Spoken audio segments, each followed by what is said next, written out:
pembelajaran pagi hari ini, jadi kita sudah berpindah topik. Hari ini kita akan belajar tentang bahan pengisi untuk campuran beton. Apakah skrin Ibu bisa terlihat? Bisa, Bu. Ya, jadi minggu lalu kita sudah sedikit melihat bahwa campuran beton itu terdiri dari bahan pengikat dan bahan pengisi. Bahan pengikat itu sudah kita pelajari minggu lalu, antara lain semen dan bahan bersifat semen lainnya. Sedangkan bahan pengisi itu adalah agregat, jadi dikenal dengan agregat halus dan agregat kasar. Untuk mudahnya mungkin mengingat bagi saudara, agregat halus itu biasa disebut juga dengan pasir, sedangkan agregat kasar itu biasanya disebut dengan kerikil. Ya, jadi kalau kemudian kita lihat dalam campuran beton, maka proporsi pasta semen dan agregat itu dipengaruhi oleh beberapa faktor. Yang pertama, workability. Jadi mudah-mudahan masih ingat tentang workability. Workability ini adalah kemampuan dari ability dan work itu dikerjakan. Jadi workability itu kemampuan dikerjakan yang kemudian terkait dengan konsistensi campuran. Konsistensi atau kekentalan campuran beton. Ya, jadi minggu lalu pernah disinggung sedikit jika dia makin kental, maka workability-nya itu makin rendah.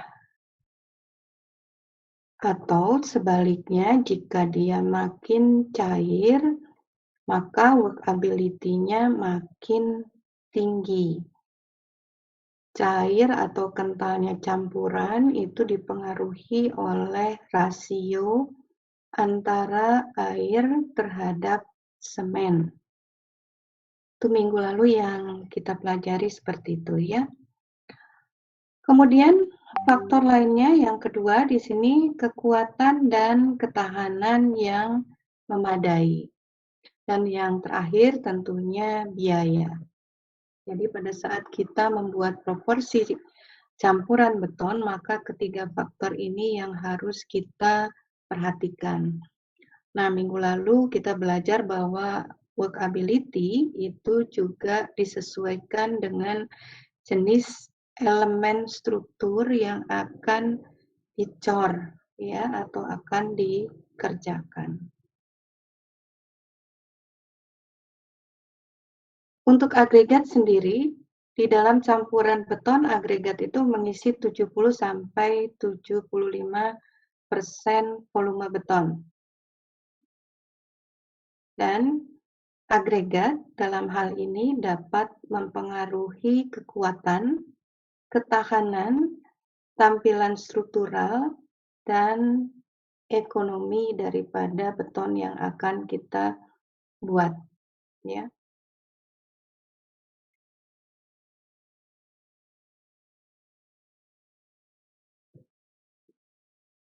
Berikutnya kita lihat 3 fungsi utama agregat dalam campuran beton.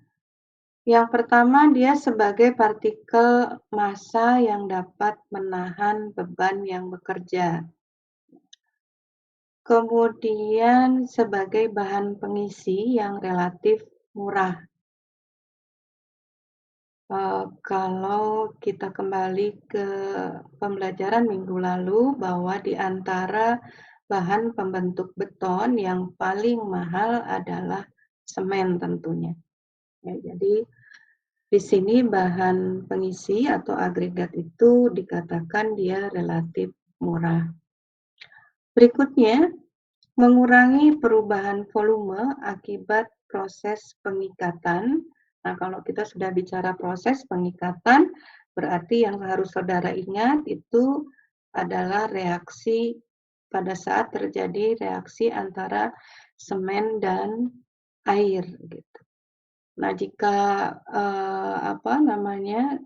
kita ingat kembali reaksinya bahwa reaksi antara semen dan air itu sifatnya eksoterm atau reaksi yang diiringi dengan panas, maka kemudian di sini akan menyebabkan terjadinya perubahan volume.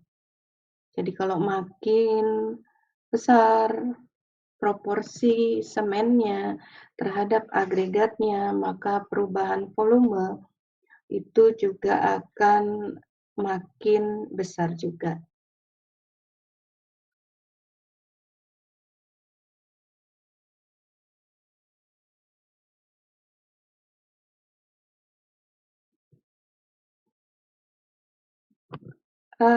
Di slide ini yang kita lihat itu khusus yang poin 3 di sini ya, karena poin 1, poin 2 itu tadi sudah kita bahas. Yang poin 3 di sini, kalau kita bicara tentang kemampuan dikerjakan atau work ability yang kemudian nanti relate dengan konsistensi atau kekentalan campuran, maka di sini yang paling berpengaruh adalah gradasi agregat. Nah, silakan dicatat, gradasi adalah susunan ukuran butiran agregat.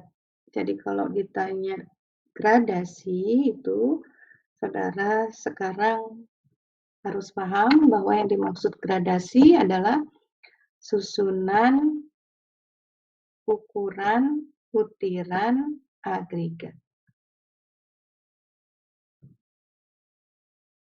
Kemudian yang keempat, yang mempengaruhi sifat beton adalah jumlah agregat. Gitu. Nah, tadi kisarannya sudah diberikan, jumlah agregat itu sekitar 70 sampai 75% dalam satuan volume beton.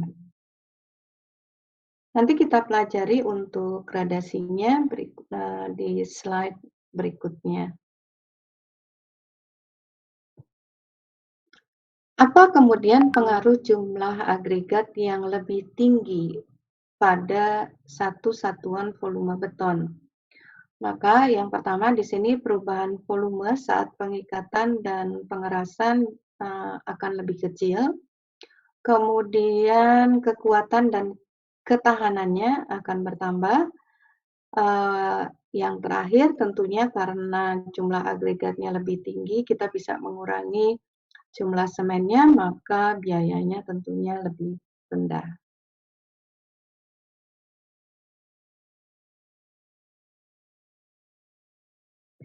Nah, bagaimana kemudian kita melakukan pemilihan agregat yang akan dipakai dalam campuran beton gitu. Jadi pada saat kita akan memilih agregat harus kita perhatikan beberapa hal yang tadi sudah kita pelajari.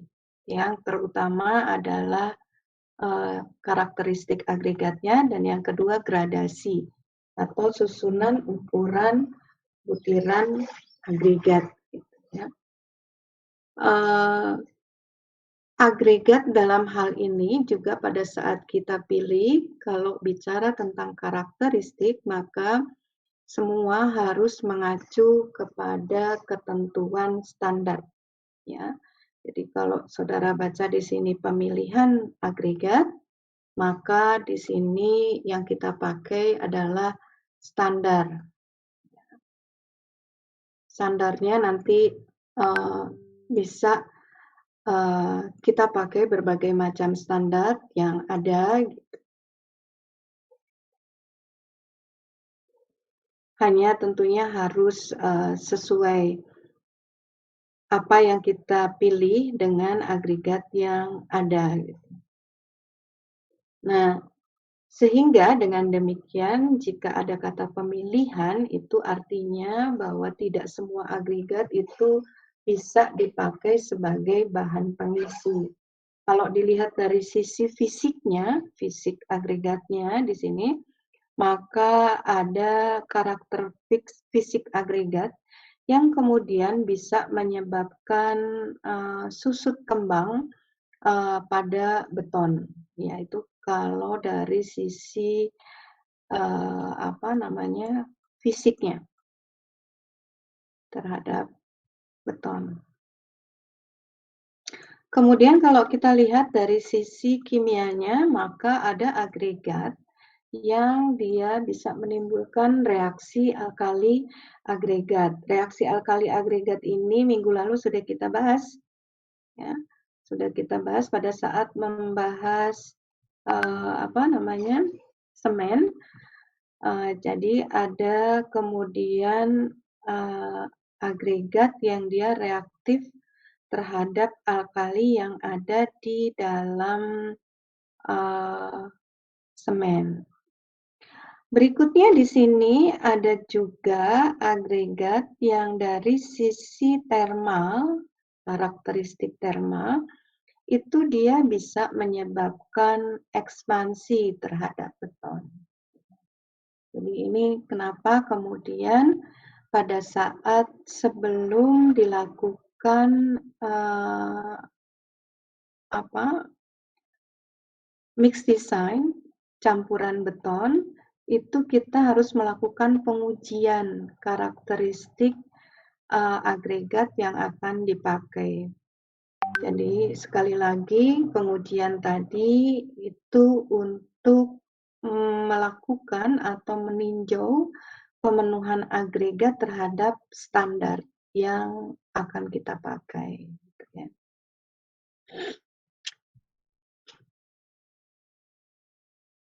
Sampai di sini ada pertanyaan?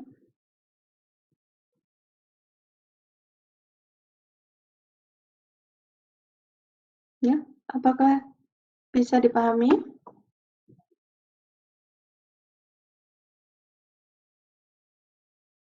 Oke, berikutnya. Jika tidak ada, Ibu akan lanjutkan.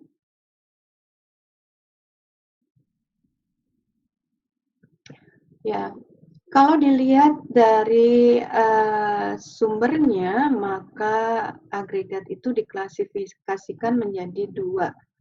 Yang pertama itu alami.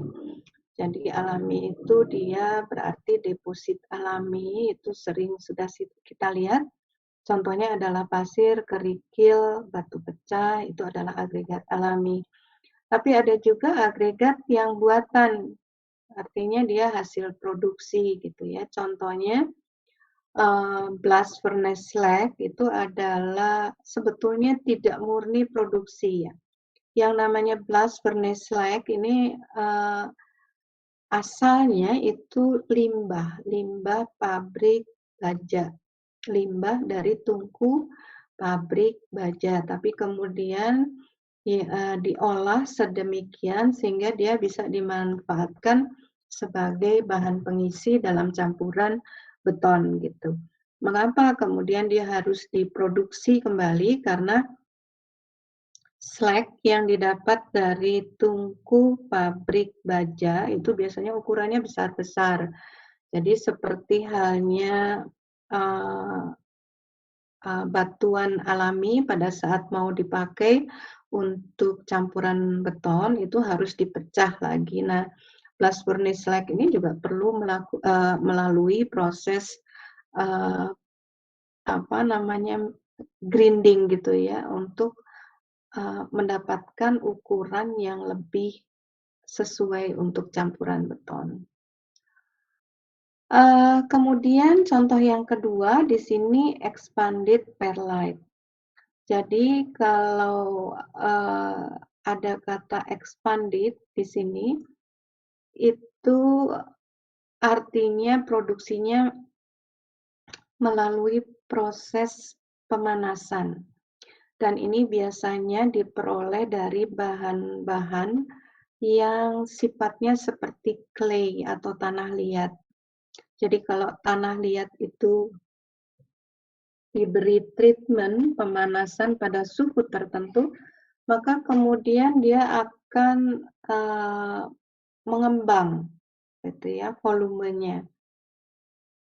Dan ini juga bisa difungsikan sebagai agregat. Mungkin saudara, pernah lihat, apa ya, bentuk bahan pengisi yang expanded itu karena, eee eee, seringkali juga difungsikan sebagai pengisi untuk media tanaman itu, sekarang ya. Jadi mungkin saudara pernah lihat bentuknya seperti itu gitu ya. Dan, kenapa di sini disebut perlite karena tergantung dari, source, material, raw material yang, dipakai. Tidak selalu perlite yang expanded, jadi bisa juga nanti expanded clay misalnya gitu, bisa juga namanya, tergantung dari jenis bahan dasar yang dipakai, tetapi dia merupakan agregat buatan dan ini melalui proses, treatment panas suhu tertentu. Itu contoh agregat buatan ya.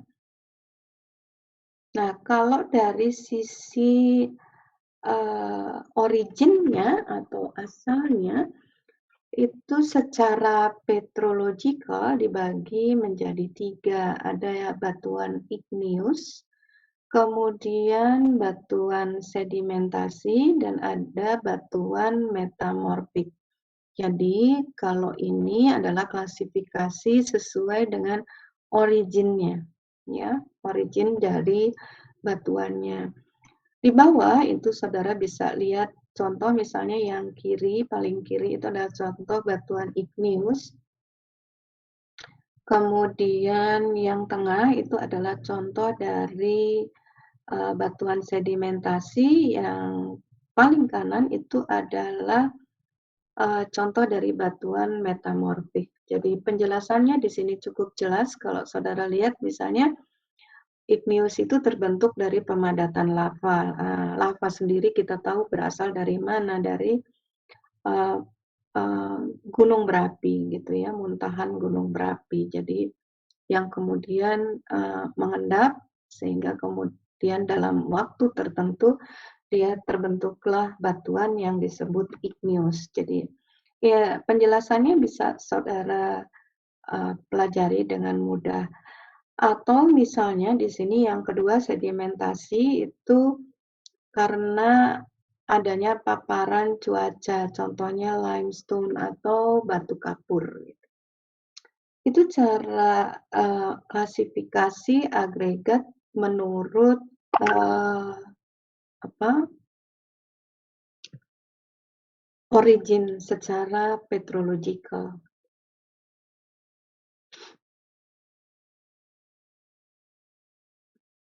Nah, kalau dilihat dari berat jenisnya, agregat itu dibagi menjadi 3. Yang pertama, agregat dengan berat jenis tinggi, kemudian yang kedua, agregat dengan berat jenis normal, dan yang ketiga, agregat dengan berat jenis ringan. Tiga-tiganya bisa dipakai untuk campuran beton. Nah, yang perlu saudara lihat ini berat jenisnya. Jadi kita biasanya berangkatnya dari nomor 2 ini, memahaminya.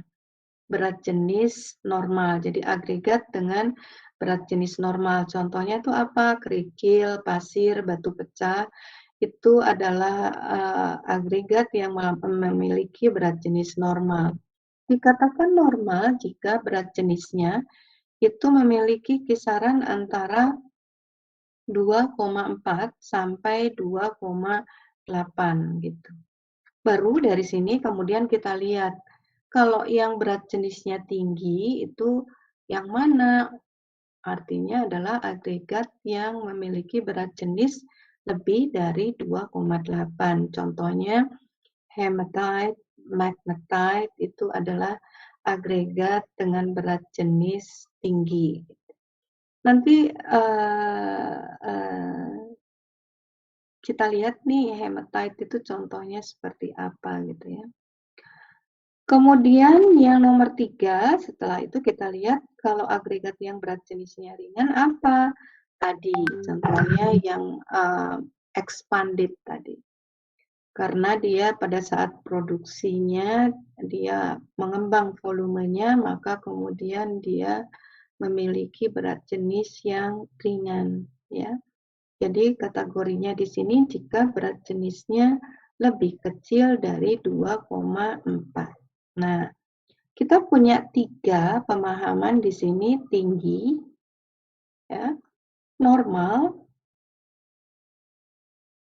dan ringan.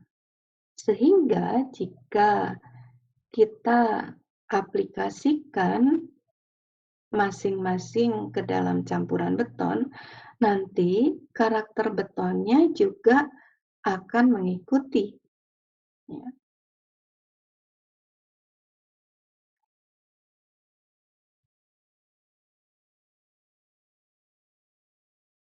Kita coba lihat aplikasi agregat normal menurut ASTM C33. Apa itu agregat normal? Tadi contohnya sudah diberikan. Yang pertama pasir, kerikil, batu pecah. Nah, jika agregat normal ini kita pakai dalam campuran beton, maka yang kita dapatkan adalah beton normal. Yang harus dilihat dalam hal ini, beton normal itu yang dikatakan beton normal yang mana? Yang memiliki berat volume antara 2.200 sampai 2.400 kg per meter kubik. Ya. Jadi tadi agregatnya sudah normal, kita pelajari betonnya yang diperoleh juga beton normal. Tapi yang harus dipahami, yang dimaksud beton normal itu yang bagaimana? Beton yang memiliki berat volume 2.200 sampai 2.400 kg per meter kubik. Ya. Berikutnya, kita lihat untuk yang agregat ringan. Nah, ini contohnya nih, contoh gambarannya ya.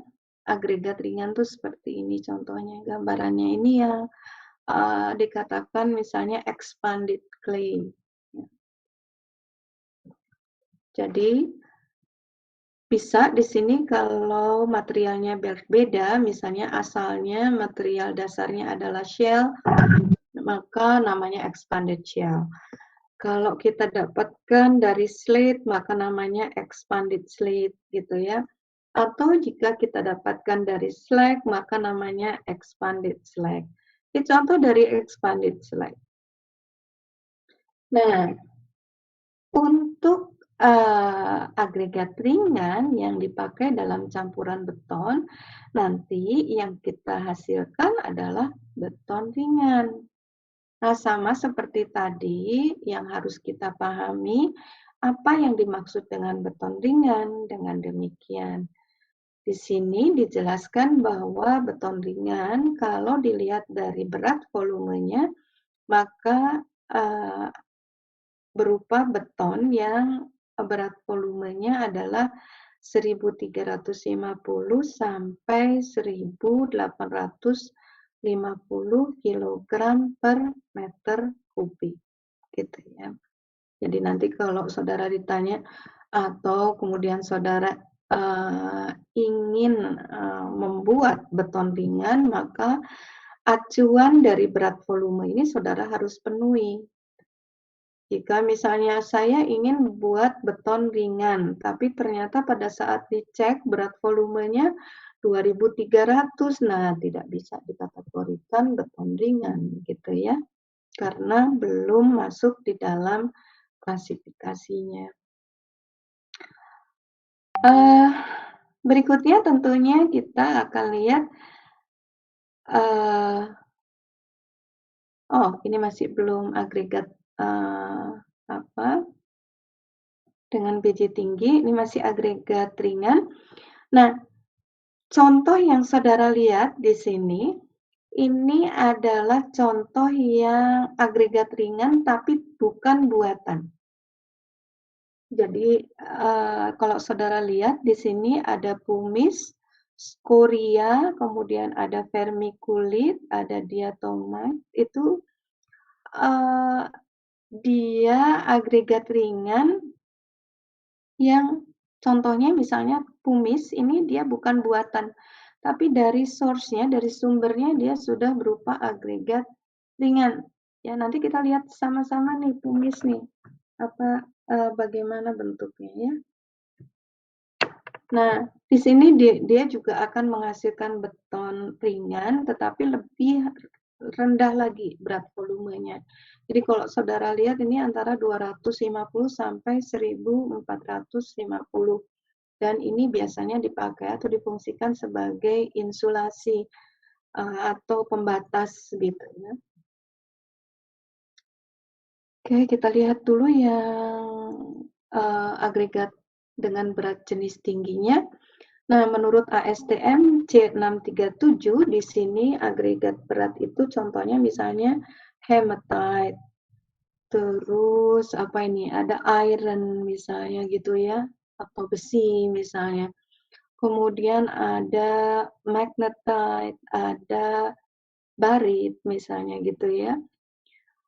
Jika agregat ini kita fungsikan dalam campuran beton, maka kemudian berat volume yang akan kita dapatkan ini sangat besar nih. Kalau saudara lihat, sampai 6.400 kg per meter kubik ya.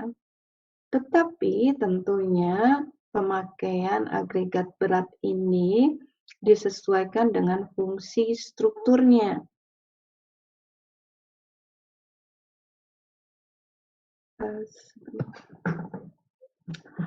Jika fungsi struktur itu tidak menuntut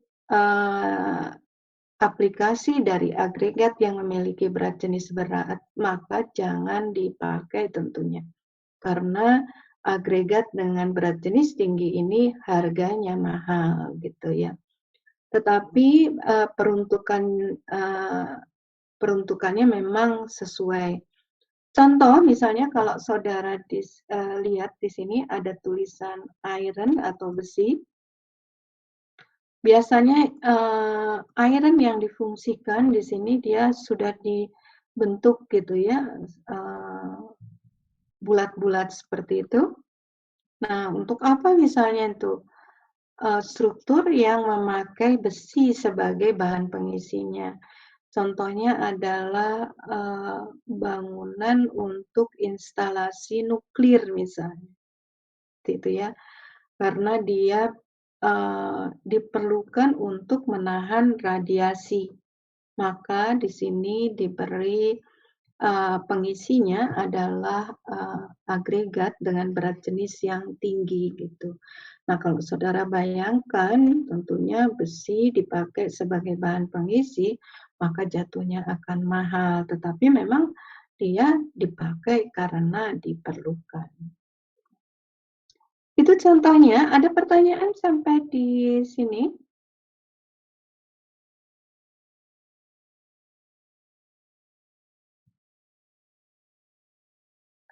Sebelum Ibu lanjutkan, mari coba kita lihat tadi apa yang sudah kita pelajari. Sebelum Ibu lupa, Widiawati bisa ditolong nanti itunya ya, dokumentasinya. Iya, Bu. Sekarang dikirim. Oke. Ibu akan coba minta bantuan Gian. Gian bisa membantu teman-temannya untuk belajar. Belajar gimana, Bu? Oke, kita tadi mau lihat nih contohnya hematite. Coba Share screen-nya, saudara cari. Share dulu screen-nya. Nanti biar Baik. temannya juga. Oke.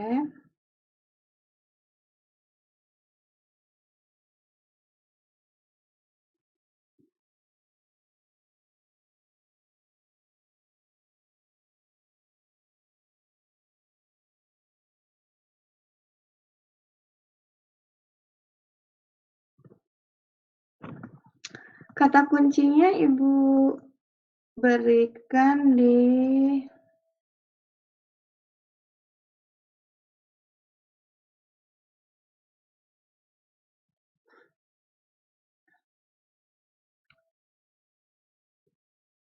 chat-nya ya.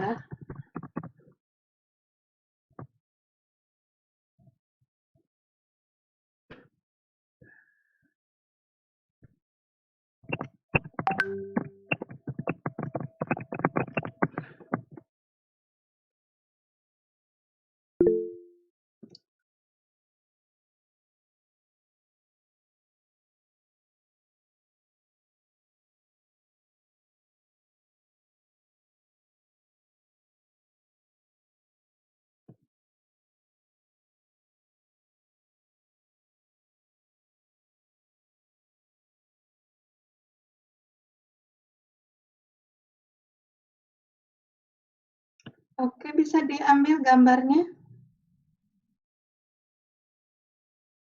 Ya, itu kita lihat bersama contoh dari agregat yang memiliki berat jenis tinggi gitu ya. Jadi kalau saudara ingin tahu, saudara mencarinya seperti apa yang dilakukan oleh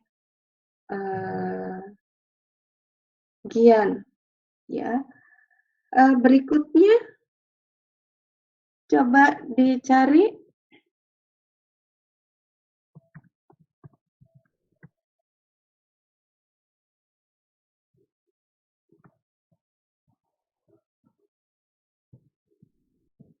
untuk kumis.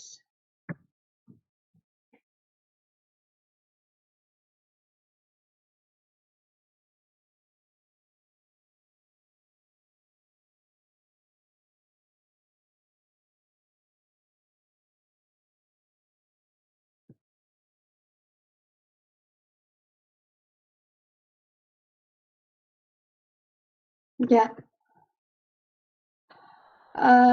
saudara lihat sekarang perbedaannya ya.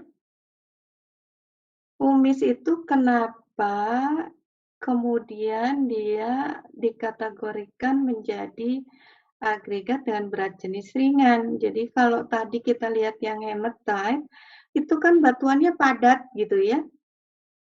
Nah yang kumis ini kalau kita lihat bagaimana?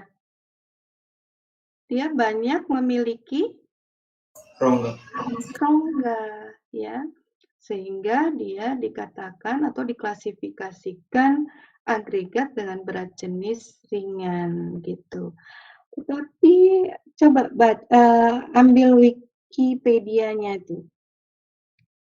Ada yang kumis Wikipedia. Origin of kumis boleh itu yang ya itu coba. Gimana tuh? Kumis is a volcanic rock ya that consists of highly vesicular rough textured volcanic glass which may or may not contain crystal and it's typically light colored ya. Kemudian di sini lihat bawahnya yang paragraf kedua. Created enggak masih di atas ya. Tuh. Created when superheated highly pressurized rock ya. Tuh jadi lihat tuh. created when superheated, karena panas yang tinggi di dalam apa? Gunung berapi, ya. Jadi ini kita dapatkan itu tidak dibuat seperti expanded clay, tetapi memang dia dari alam, gitu ya. Ada nggak contoh anunya ya? Gambarnya tuh, misalnya kita lihat yang kanan tuh, yang nomor 2 di bawahnya. Yang ini, Bu. Ya,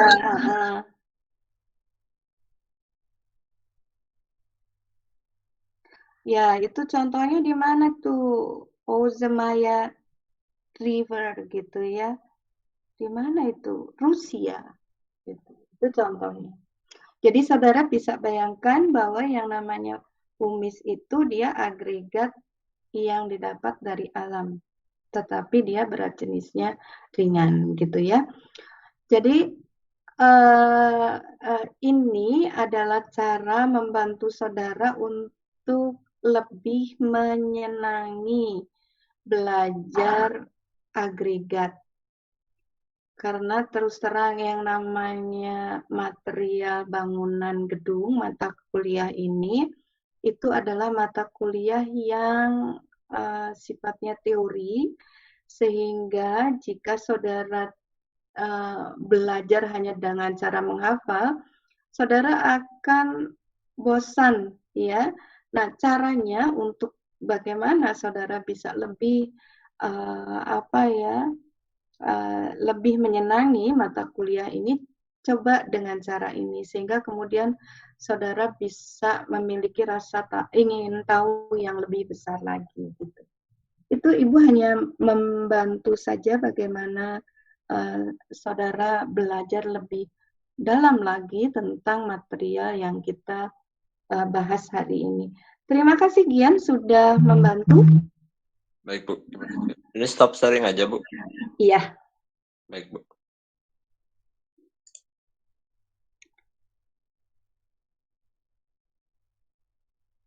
Oke, kita masih punya 7 menit sebelum Ibu harus mengisi berita acara. Ibu akan lanjutkan ke slide berikutnya, itu tentang sifat fisik agregat.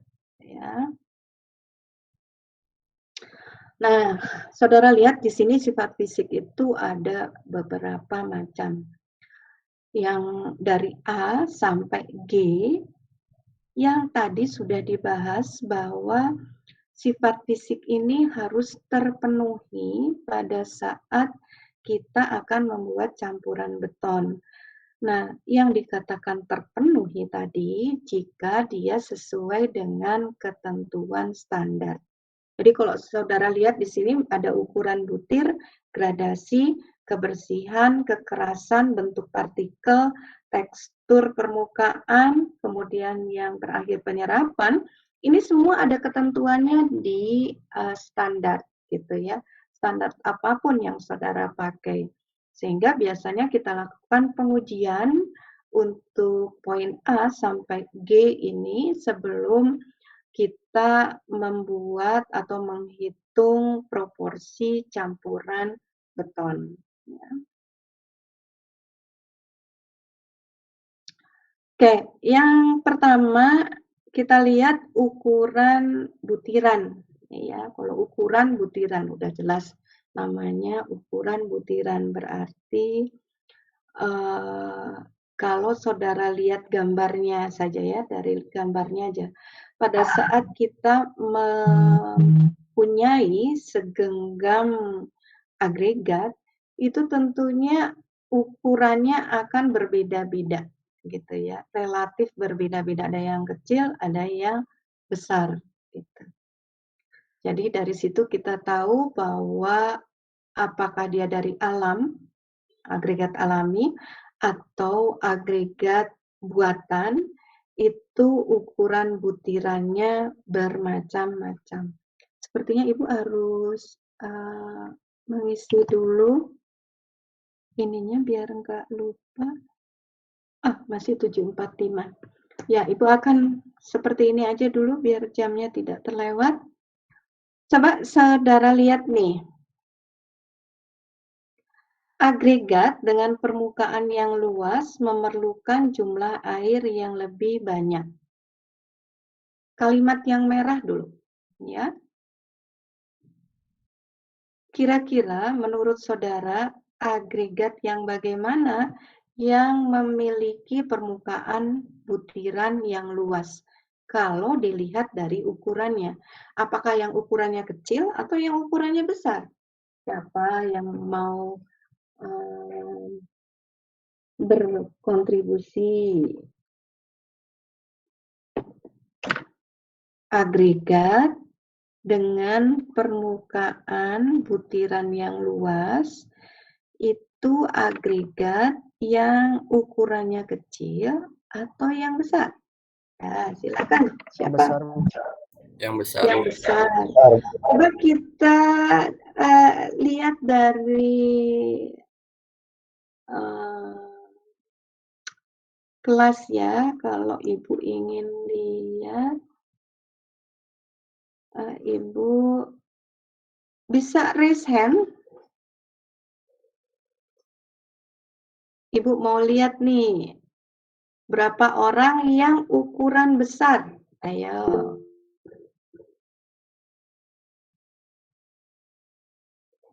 1, 2, 3, 4, 5, 6, 7, 8, 9, 10, 11, 12, 13, 14, 15. Hampir semua nih memilih butiran yang ukurannya besar. Ya. Nah, sayangnya terbalik pilihannya. Jadi, kalau kita bicara agregat, ini kan kita bicara agregat yang mau dipakai dalam campuran, suatu campuran beton, ya. Artinya dia memiliki volume tertentu.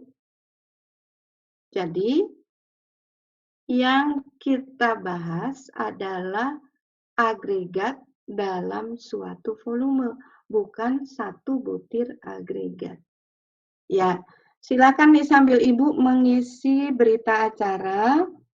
Saudara coret-coret aja di kertas saudara. Ada buat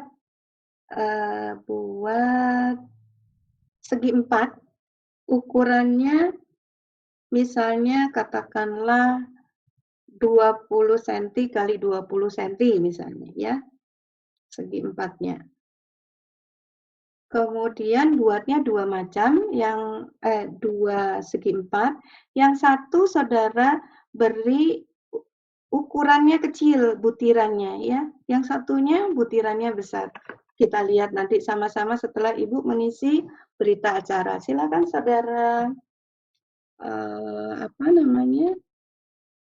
buat coret-coretannya ya, segi 4. Saudara sketch saja ukurannya misalnya 20 kali 20 cm, tapi buat segi 4-nya 2 buah, yang satu gambarnya butirannya kecil, yang satu butirannya besar. Oke, Ibu mau isi berita acaranya dulu.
Ya, coba kita lihat nih hasilnya Amira. Amira boleh di apa ya? Dibagi hasil coretannya. Yang persegi itu, Bu. Ya, saudara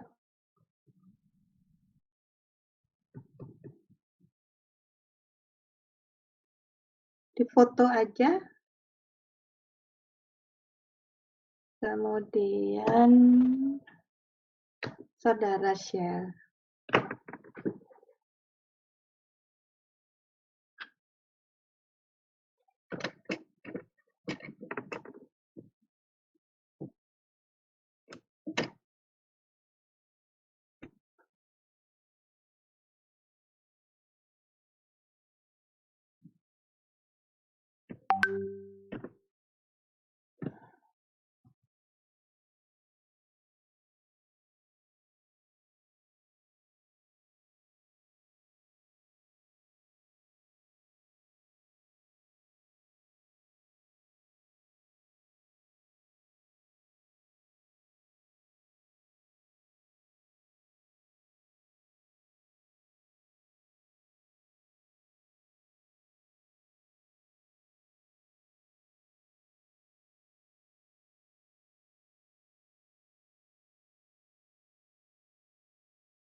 Ya, Amira, sudah bisakah? Sudah terlihat belum, Bu? Ya, sudah. Oke. Coba sekarang menurut Amira bagaimana tuh? Yang ya mungkin lupa ya, yang sebelah kiri belum diberi dimensinya juga ya.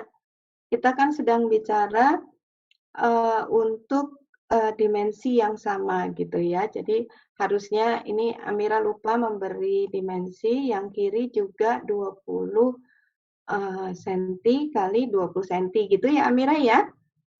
Iya, Bu. Oke. Nah, nanti setelah pembelajaran, saudara coba nih ya. Katakanlah Amira ambil yang kecil itu misalnya ukurannya berapa ya? Ambil misalnya 0,75 cm ya. Misalnya contoh, catatan aja nanti buat Amira. Yang lainnya juga boleh aja mengambil ukuran yang lainnya gitu ya. Tetapi kita ingin membandingkan untuk memahami, untuk agar diri sendiri lebih paham, mana yang permukaannya lebih besar gitu ya, antara yang 0,75 dan misalnya yang kanan Amira katakanlah ambil ukurannya itu di 25 mili atau 2,5 cm. Kan yang kiri tadi diambil 0,75 ya Amira. Nah yang kanan itu 2,5 cm. Caranya gimana? Saudara hitung dulu tuh. luas permukaan butiran sesuai dengan diameternya. Bisa itu menghitungnya karena kan gampang persamaannya gitu ya. Nah, kemudian saudara hitung untuk satu luas, sebentar, kita ngambilnya kubus ya. Berarti nanti lebarnya itu kalau tadi panjangnya 20, tingginya 20, lebarnya juga 20, Amira ya. Yang lain juga ikut mencatat ya, gitu ya. Nah, kemudian saudara hitung nih untuk satu volume dengan diameter yang tadi berapa tadi? Satunya 2,5 cm, yang satunya 0,75 cm. Nah, supaya saudara kemudian tahu tuh mana sebetulnya ukuran butiran yang memberikan luas permukaan yang lebih besar, ya. Supaya meyakinkan diri sendiri aja. Kalau kita lihat gambarnya saja, gitu ya. Tadi gambar Amira misalnya, yang lebih banyak butirannya yang mana? Yang kecil atau yang besar? Yang kecil-kecil, Bu. Yang kecil, ya. Ini hanya lihat visual gitu. Tetapi agar saudara yakin pada diri sendiri yang mana sebetulnya, nah saudara hitung, ya karena saudara bisa menghitung, buktikan itu. Itu cara kita meyakinkan diri sendiri apa yang Ibu sampaikan bahwa tadi pilihan saudara ternyata terbalik, bukan yang ukuran butirannya besar, melainkan yang ukuran butirannya kecil. Tapi coba saudara buktikan apa yang Ibu sampaikan gitu ya. Itu penting karena yang namanya pengampu mata kuliah itu hanya membantu saudara belajar gitu ya. Ada kalanya juga mungkin membuat kesalahan sehingga dengan cara itu saudara bisa kemudian memiliki pendapat gitu ya. Oke, Amira terima kasih. Ibu akan lanjutkan ya slide Ibu. Tadi kita sampai di sini. Sudah terlihat kah? Sudah, Bu. Nah, Sudah, Bu. Ini untuk kalimat berikutnya yang warnanya hitam, Ibu anggap kita sepaham bahwa agregat dengan permukaan yang luas itu dalam suatu volume adalah agregat dengan butiran ukuran yang lebih kecil. Ya, ini dianggap sepaham dulu seperti itu. Nah, apa kemudian dampaknya di sini? Maka jika kita pakai ukuran butiran yang lebih kecil, jumlah air yang dibutuhkan dalam campuran itu akan makin banyak. Karena luas permukaannya makin besar tadi, ya. Maka jumlah air yang dibutuhkan menjadi lebih banyak. Nah, ini kemudian kita kembalikan lagi nih. Minggu lalu, apa yang kita pelajari tentang faktor air semen, ya. Di sini water, cement rasio, atau notasinya bisa juga faktor air semen, begini di dalam istilah betonnya, atau di dalam referensi juga dituliskan faktor air semen gitu. Bisa seperti itu tulisnya ya.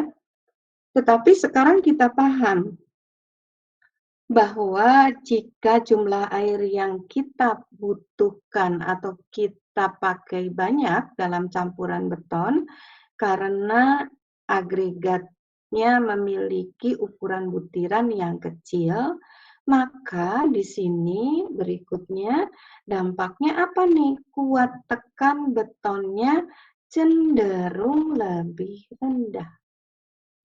Tuh ya.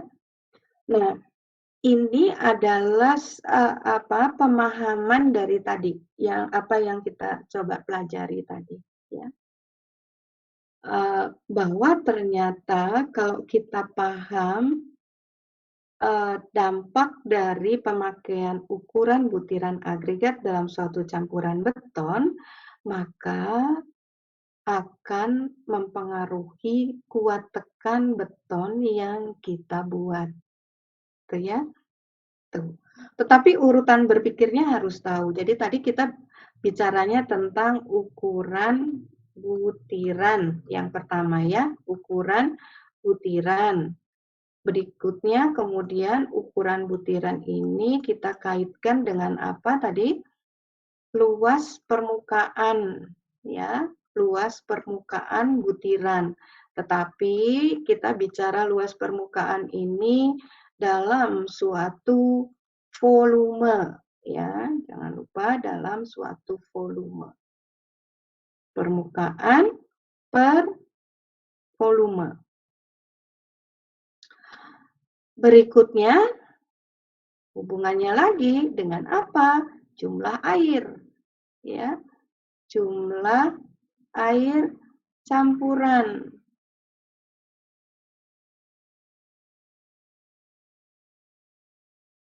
Itu jumlah air campuran ini berpengaruh terhadap apa tadi? Faktor air semen. Ya, faktor air semen yang kemudian akan berpengaruh terhadap apa? Kuat tekan. Ya, kuat tekan beton. Nah, nanti kalau saudara mau menarasikan, jika kemudian ada pertanyaan, apa pengaruh ukuran butiran terhadap kuat tekan, ini yang saudara narasikan, urutan ini yang saudara narasikan, ya. Dengan kemudian pemahaman bahwa jika faktor air semen kecil, maka kuat tekannya besar. Atau di sisi lain, jika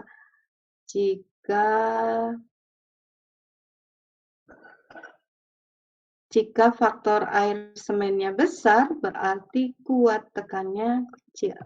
Gitu ya pemikirannya. Itu mudah-mudahan bisa dipahami. Jadi kita hanya sekedar ya quote in quote belajar tentang ukuran, tetapi ternyata dampaknya itu terhadap kuat tekan. Ya, berikutnya untuk campuran beton, ukuran butiran ini juga dibatasi gitu. Kenapa? Karena pada saat kita bicara beton itu biasanya di dalam konstruksi biasanya kita kombinasikan dengan tulangan baja atau yang kita kenal dengan beton bertulang ya. Nah, pada saat kita bicara tentang beton bertulang dalam suatu penampang misalnya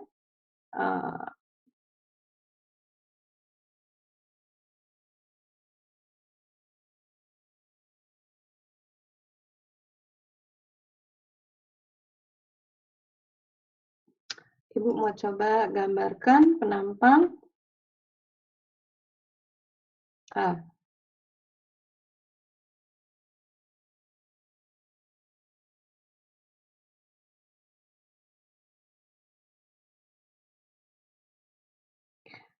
Oh, kenapa pointernya tidak mau dipakai menggambar? Mudah-mudahan sekarang mau. Jadi Ibu mau menggambar penampang balok sebetulnya ya, tadi tidak berhasil menggambarnya. Nah, ini harusnya kalau namanya penampang balok gambarnya lurus nih ya garisnya ya. Tuh, yang namanya penampang balok berarti dia punya lebar, punya tinggi. Ada B, ada H.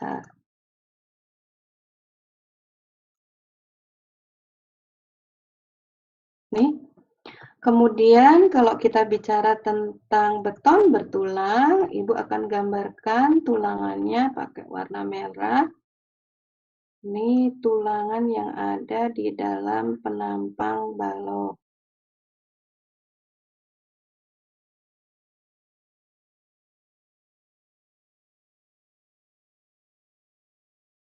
Ini sengkangnya.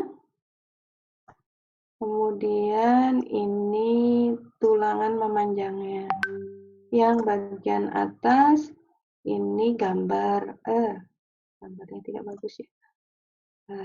Aduh, iris lagi.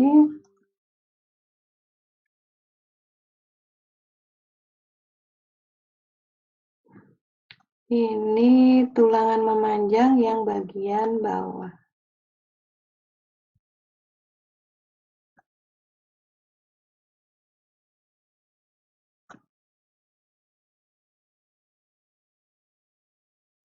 Tuh. Nah, di dalam penampang ini yang harus kita perhatikan adalah jarak antar tulangan. Aku mau ganti lagi ke ungu. Di sini warnanya ini ada jarak antar tulangan ya. Terlihat ungu, Ibu? Terlihat. Oke. Ini Ibu beri notasi A yang ungu ini.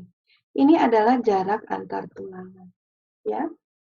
Nah, apa yang kemudian di sini yang disebutkan di nomor pertama dulu, yang merah di sini ya, tulisannya ya, jarak antara tulangan dengan permukaan beton disebut penutup beton. Itu yang ini.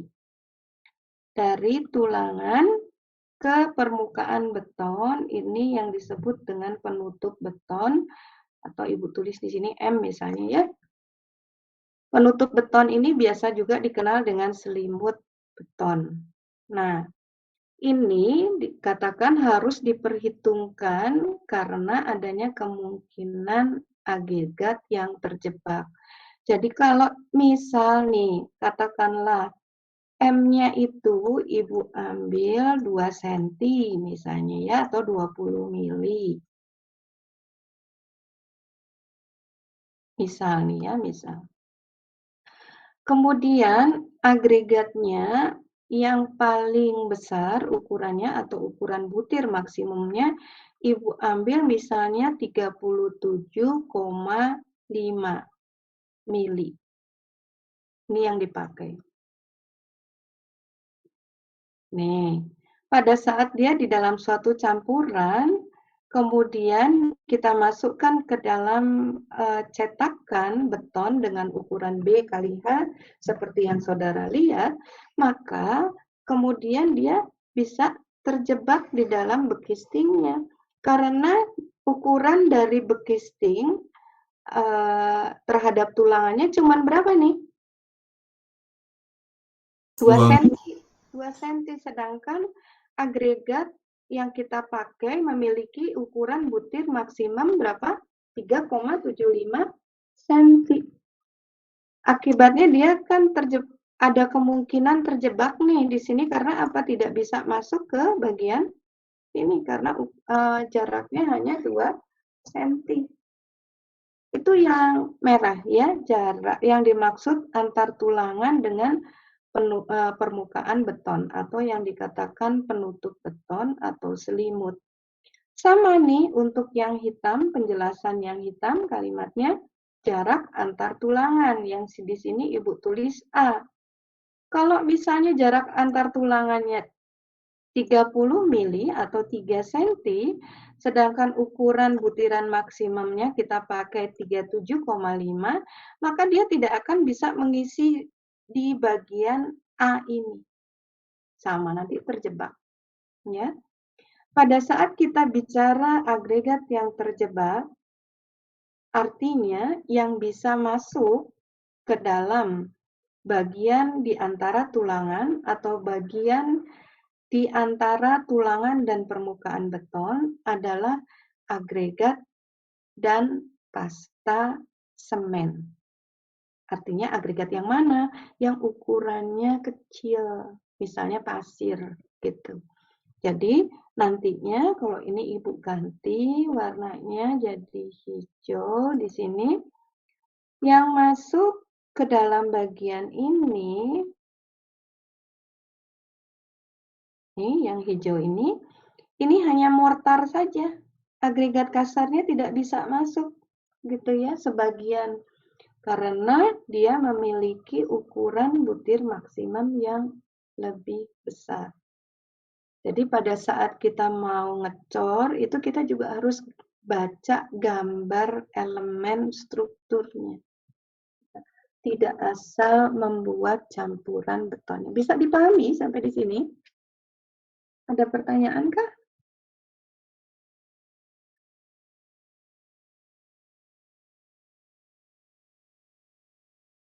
Ada pertanyaan? Bu izin bertanya Bu. Ya silakan.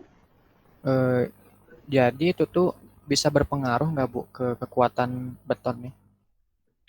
Pasti berpengaruh karena tadi yang kita inginkan itu kalau misalnya ya, ini Ibu gambar lagi ya.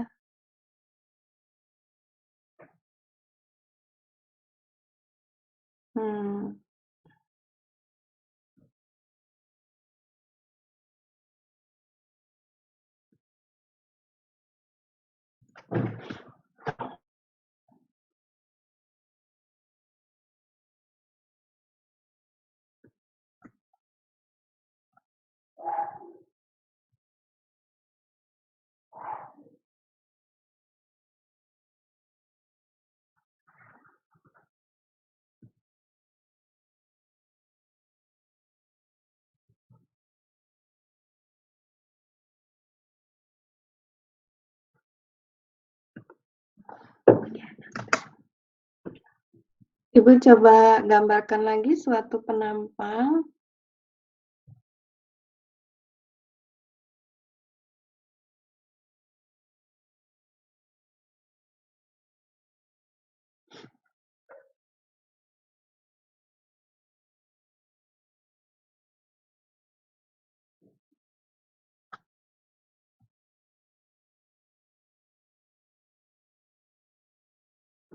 Dengan kondisi yang tadi kita pelajari, maka kemungkinan si agregat itu nanti begini.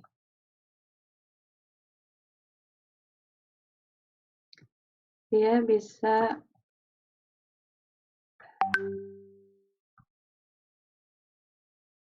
yang besar-besar tadi, dia terkumpulnya di dalam, karena apa? Jarak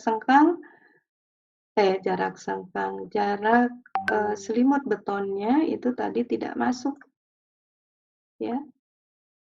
Jadi agregatnya seperti itu. Nah, yang di bagian bawah agregatnya, karena ada yang masuk ke dalam jarak antara, ada yang tidak. Ini yang kemudian terjadi di kiri, ini, di bagian tepi-tepinya ini yang terisi hanya mortarnya saja.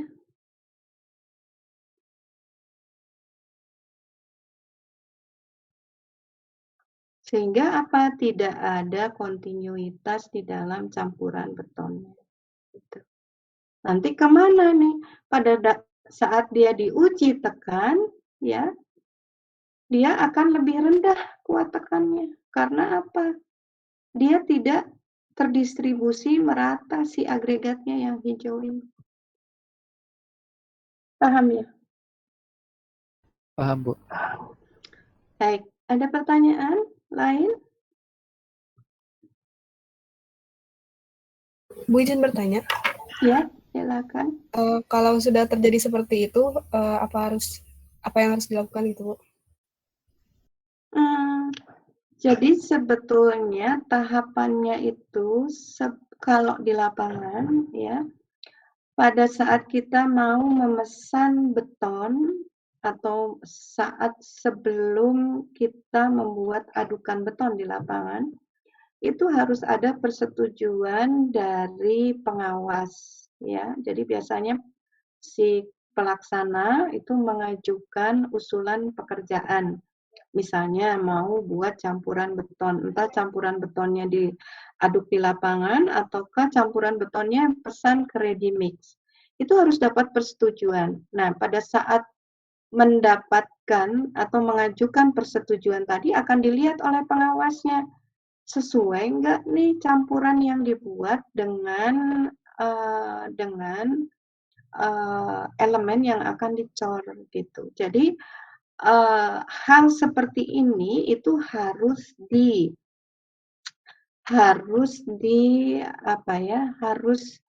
dijaga pada saat pengajuan campuran dari pelaksana ke pengawas. Sehingga tidak akan terjadi kemudian yang dikirim ke lapangan adalah campuran yang tidak sesuai dengan kondisi elemen yang akan dibuat. Pada umumnya seperti itu yang dilakukan untuk meminimalisir terjadinya kesalahan dalam pengecoran, terutama terkait dengan materialnya gitu. Karena pada saat kemudian ini terjadi, kemudian harus dibongkar, itu kaitannya nanti ujung-ujungnya adalah biaya. Seperti itu. Jadi biasanya kita jaga atau kita atasi sebelum pengecoran atau pembuatan beton itu dilakukan. Begitu? Baik, Bu. Terima kasih, Bu.